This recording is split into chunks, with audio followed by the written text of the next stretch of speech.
அதிகாரம் 10 இனியவை கூறல் என்ற தலைப்பில் இடம்பெற்றிருக்கக்கூடிய இனிய உளவாக இன்னாத கூறல் கனியிருப்ப காய் கவர்ந்தற்று.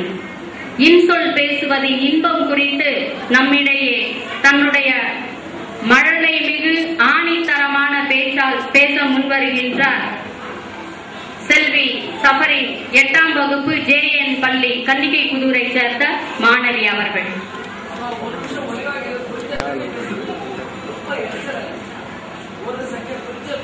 நிலவிடம் முகமெடுத்து மீன் பூத்தவானுடையெடுத்து பதத்தினை வருட விடை கொடுத்து கல் தோன்றிய காலம் முதல் இன்று வரை இன்றுலவும் தமிழம்மா உன் பதம் பணிந்தேன் நான் பேசிய நாவல் மேல் தந்திருவாய். அவையோர் அனைவருக்கும் எனது இதயம் கணிந்த வணக்கத்தை தெரிவித்துக் கொள்கிறேன்.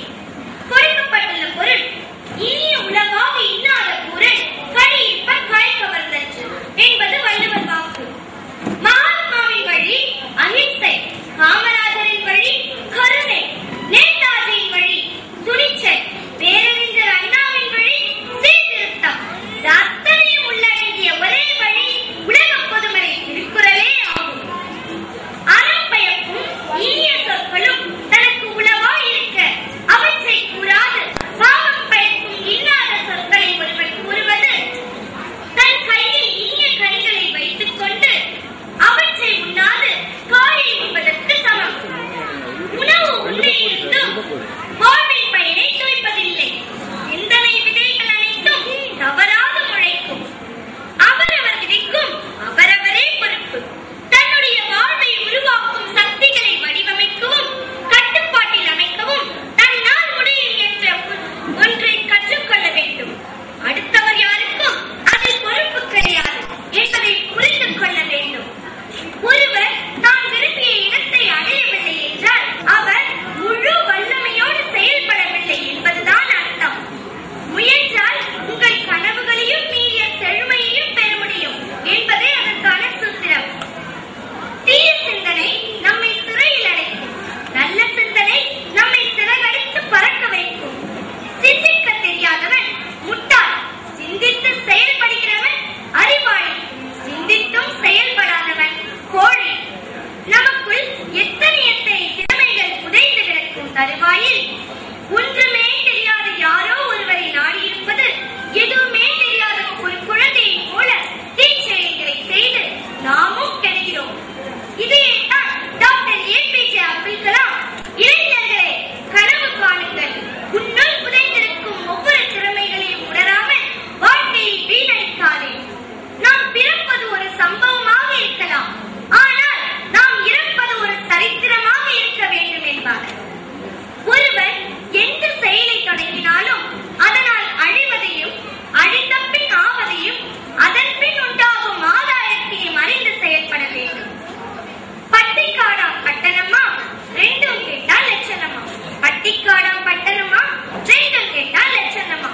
பட்டிக்காட்டா பாட்டி ஒரு கதை சொன்னாங்க. பொறுமையோடு கேட்டேன்.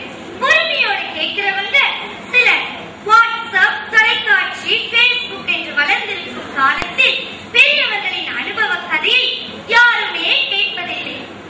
சோலைக்காட்டு ஊரினிலே அண்ணன் தம்பி இருவருமே வசித்து வேற வந்தனரே, ஜோரா விறகு வெட்டி தந்தனரே.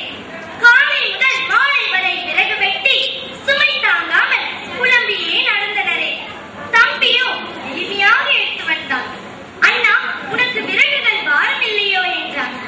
காட்டுக்குள் மூலிகையிலே ஒன்று பறித்து கட்டினேன், அதனால் எனக்கு பாரம் தெரியவில்லை என்றான் அண்ணன். அதனால் சுமை தெரியவில்லையா? ஏண்டா ஏகடா அந்த இலை, எனக்கும் கொஞ்சம் சொல்லடா என்றான். அதுதான் பொறுமை என்ற இலையடா என்றான்.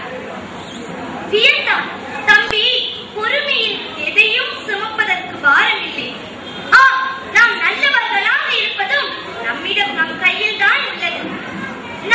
நாம் என்று இராது மற்றவர்களையும் சிந்தித்து பார்க்க வேண்டியது அவசியமானது.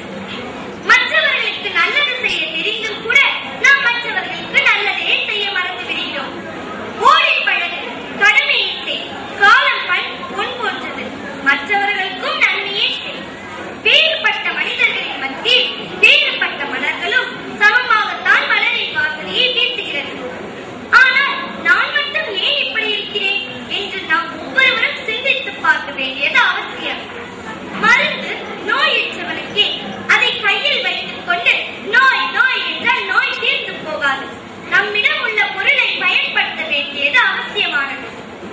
சூழ்நிலையை காரணம் காட்டாதே, சூழ்நிலையை நீ உருவாக்கு என்ற நெப்போலியனின் பொன்னான வாக்கை நாம் பயன்படுத்துவோம். நமக்கு புத்துணர்ச்சி தருகின்ற, புதுத்தெம்பு அளிக்கின்ற, புது செய்தி தருகின்ற நல்லவற்றையே நாமும் உட்கொண்டு மற்றவர்களையும் வாழ வைப்போம். அப்பொழுதுதான் நாமும் வளம் பெறுவோம், நம் நாடும் வளம் பெறும். இருளடைந்த இதயத்தில் ஒரு வெளிச்சம் வரும் என்று கூறி முடிக்கிறேன். நன்றி, வணக்கம்.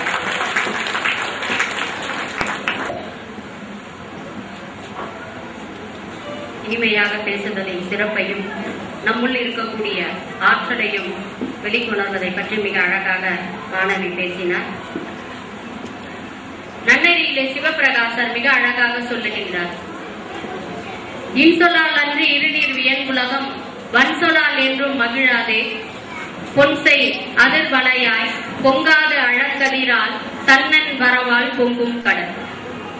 கடலானது வெம்மை பொருந்திய சூரியனின் கதிர்களை கண்டு பொங்குவதில்லை, குளிர்ச்சி பொருந்திய நிலவினுடைய அந்த கதிர்களை கண்டுதான் மகிழ்ச்சி பொங்குகிறது என்று சொல்லுகின்றார். அதை போல் இன்சொல் பேசுவது மனித மனங்களில் இருக்கக்கூடிய அறியாமையும் இன்ன பிற தவறுகளையும் தட்டி எழுப்பி அவர்களை நயம்பட மாற்ற வைக்கும். இதைய நல்வழியில் 33வது பாடலும் நமக்கு அறிவுறுத்துகிறது. என்ன என்று சொன்னால், காட்டிலே வேடன் எய்யக்கூடிய அம்பானது பஞ்சு மெத்தையில் பாயாது.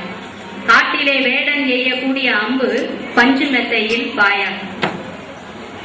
நல்ல கடப்பாறையை கொண்டு பாறையை பிளக்க வேண்டும் என்று நினைத்தாலும் முடியாது. ஆனால் பச்சை மரவே அந்த பாறையை என்ன செய்துவிடும்? பிளக்க செய்துவிடும்.